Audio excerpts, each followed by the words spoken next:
Hey everybody, today we're diving into a super important topic that affects a lot of retirees. Yeah, those pesky scammers are always on the lookout for their next target, and unfortunately, our older folks are often in their crosshairs. So let's break down some of the most common scams and how to spot them. So grab a cup of joe, let's go. First off, did you know that those older Americans lose about $3 billion a year to financial scams? That's billion with a B. Crazy, right? But here's the good news. One of the best ways to protect yourself is simply being aware of what's out there. Knowledge, as they say, is power. All right, so we're going to kick things off with the classic sweepstakes and lottery scams. Picture this. You get a call saying you've won $1 gazillion in a fancy new car. Sounds pretty good, right? But then they ask you to pay some fees up front to claim your prize. Red flag alert. Even the former FBI director, William Webster, got targeted by one of these. If it can happen to him, well, it can happen to anyone. If you've won a contest you didn't enter, it's probably a scam. Next up, we've got the grandparent scam. This one's particularly sneaky. A scammer calls pretending to be your grandkid in trouble, asking for money. They might even use info from social media to make it sound legit. But here's the thing. Always verify before sending any cash.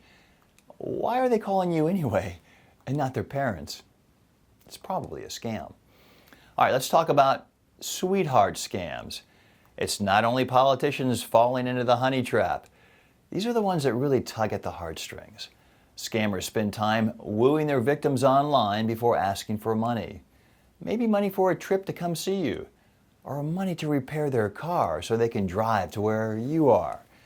In 2019 alone, Americans lost more than $200 million to these romance scams. Talk about a shot to the heart. They give love a bad name, and it's probably a scam. Phone scams are another biggie. Did you know seniors make twice as many purchases over the phone compared to the national average? That makes them prime targets for telemarketing scams. My first rule of phone ownership: don't pick up the phone unless you know who's calling. Let me be clear. Stop answering the phone. This is not the 70s. Your prom date is not calling. Never answer if you don't know the caller. It's probably a scam. Tech support fraud is also on the rise. These scammers prey on folks who might not be as tech savvy, claiming there's a problem with their computer. Remember, if someone calls you about a computer problem you didn't report, it's probably a scam. Investment schemes are another trap to watch out for. These criminals promise guaranteed returns or risk-free investments. But remember, if it sounds too good to be true, it probably is, and it's probably a scam. We've also got homeowner and reverse mortgage scams. It's probably not Tom Selleck calling. Medicare and health insurance scams, counterfeit prescription drug scams, and even obituary scams. Yep, some lowlifes actually target grieving families, claiming the deceased owes them money, or preying on a recent widow's vulnerability. Now, I know all this might sound pretty scary, but don't worry. The key is to stay informed and vigilant. President Reagan liked to say, trust but verify.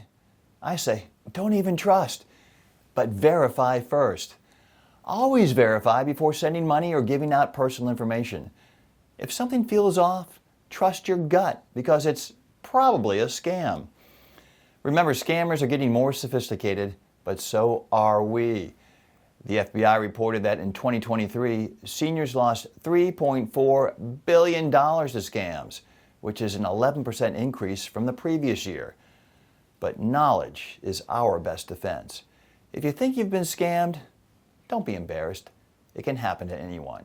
Report it to the FTC, your local police, and your bank. And always keep your loved ones in the loop. So there you have it, a quick rundown of some common scams targeting seniors and how to spot them. Stay safe out there. And remember, when in doubt, check it out. Thanks for watching, and I'll see you in the next video.